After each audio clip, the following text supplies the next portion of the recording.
Assalamualaikum warahmatullahi wabarakatuh. Selamat pagi. Perkenalkan, nama saya Kartinawati Hutauruk. Kami dari kelompok 6 bersama rekan saya Sarmawati Pasaribu akan mempresentasikan hasil dari diskusi kami, yaitu mengenai audit siklus pengeluaran dan pembayaran pengujian pengendalian substantif atas utang atau usaha. Di sini saya sebagai moderator dan penyaji, kemudian kawan saya sebagai penyaji. Untuk menyingkat waktu, saya akan memulai presentasi kami, yaitu yang pertama ada A, akun dan kelas transaksi dalam siklus pembayaran. Akun-akun dalam siklus perolehan dan pelunasan kembali modal pada perusahaan berhubungan dengan perolehan pendanaan dalam bentuk hutang dengan beban bunga dan modal serta pembayaran kembali modal. Siklus perolehan dan pembayaran kembali modal meliputi pembayaran bunga dan dividen. Berikut ini ada akun-akun utama dalam siklus tersebut. Pertama, wesel bayar, hutang kontrak, hipotek, hutang obligasi, beban bunga, bunga masih harus dibayar, kas di bank, modal saham biasa, modal saham preferen, modal disetor di atas nilai pari, modal donasi laba ditahan, apropriasi laba ditahan, saham treasury, dividen yang diumumkan, hutang dividen, perusahaan perorangan, akun modal, serta persekutuan akun modal. Tujuan audit ini adalah untuk mengevaluasi apakah akun-akun yang dipengaruhi oleh akuisisi barang dan jasa serta pengeluaran kas bagi akuisisi tersebut disajikan secara wajar sesuai dengan prinsip-prinsip akuntansi yang diterima secara umum. Terdapat 3 kelas transaksi yang dimasukkan ke dalam siklus. Pertama ada akuisisi barang dan jasa, kedua pengeluaran kas, yang ketiga ada retur dan pengurangan pembelian serta diskon pembelian. Kemudian ada B, fungsi bisnis dalam siklus serta dokumen dan catatan terkait. Siklus akuisisi dalam pembayaran melibatkan keputusan dan proses yang diperlukan untuk memperoleh barang serta jasa guna mengoperasikan suatu bisnis. Siklus tersebut umumnya dimulai dengan pembuatan permintaan pembelian oleh karyawan yang berwenang yang memerlukan barang dan jasa, dan berakhir dengan pembayaran utang usaha. Ada 1, memproses pesanan pembelian. Bentuk pasti dari permintaan itu dan persetujuan yang diperlukan tergantung pada sifat barang atau jasa serta kebijakan perusahaan. Dokumen yang umum digunakan meliputi A, permintaan pembelian, B, pesanan pembelian. Kemudian yang kedua, penerimaan barang dan jasa. Penerimaan barang dan jasa oleh perusahaan merupakan titik kritis dalam siklus ini, karena pada waktu inilah biasanya perusahaan mengakui adanya akuisisi dan utang yang terkait dalam pencatatan mereka. Saat barang diterima, dibutuhkan pengendalian yang memadai untuk menguji deskriptif, kualitas, waktu tiba, dan kondisi barang yang dibeli. Laporan penerimaan adalah selembar kertas atau dokumen elektronik yang disiapkan pada saat barang diterima. Kemudian yang ketiga ada mengakui kewajiban.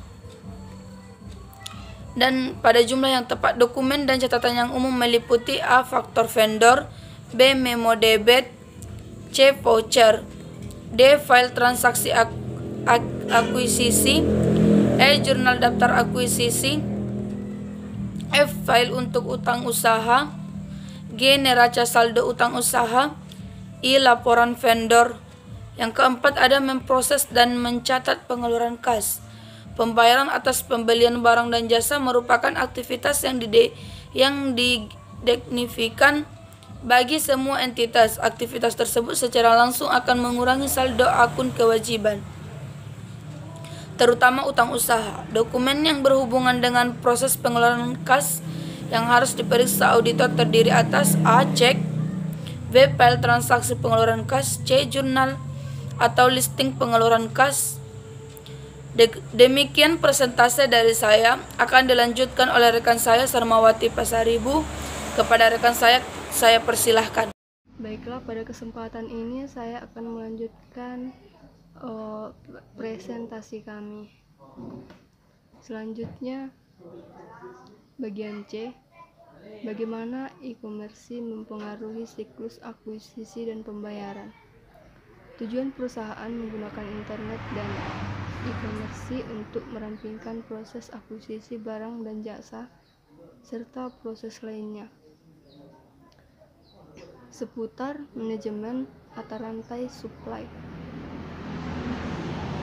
Informasi mengenai deskriptif produk, penetapan harga, skedul pengiriman, dan syarat lainnya telah tersedia di internet melalui website vendor dan database yang dapat diakses dengan mudah lainnya. Beberapa perusahaan menggunakan extranet yang merupakan jaringan kerja pribadi yang dibangun atas dasar teknologi internet, yang memungkinkan pemasok dan pelanggan bisnis mengkomunikasikan serta melakukan bisnis secara langsung dalam setting yang aman. Selanjutnya, bagian D, metodologi untuk merancang pengujian pengendalian dan pengujian substantif atas transaksi. Pengujian pengendalian dan pengujian substantif atas transaksi untuk siklus akuisisi dan pembayaran dibagi ke dalam dua bidang, yaitu pengujian akuisisi dan pengujian pembayaran. Pengujian akuisisi memproses pesanan pembelian, menerima barang dan jasa, serta mengakui kewajiban. Pengujian pembayaran meliputi proses bisnis, memproses dan mencatat pengeluaran kas. Berikutnya, memahami pengendalian internal.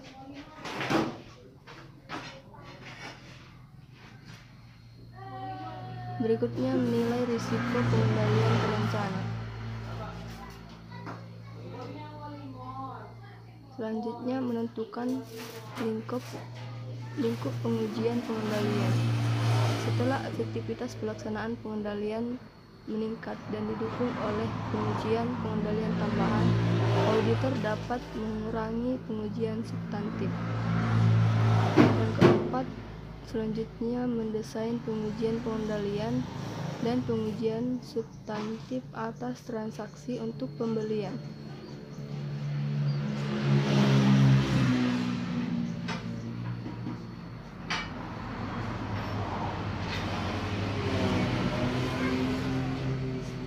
Selanjutnya, E, metodologi desain pengujian perincian saldo utang dagang.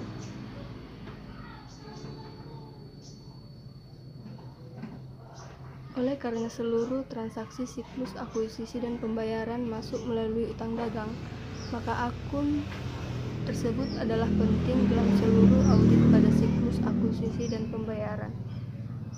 Utang dagang harus dipisahkan dari utang akrual dan kewajiban bunga. Suatu kewajiban merupakan utang dagang jika total jumlah dari kewajiban tersebut diketahui dan terutang pada tanggal neraca. Jika kewajiban tersebut memasukkan pembayaran bunga, maka harus dicatat sebagai wesel bayar, utang kontrak, utang hipotek, atau hutang obligasi.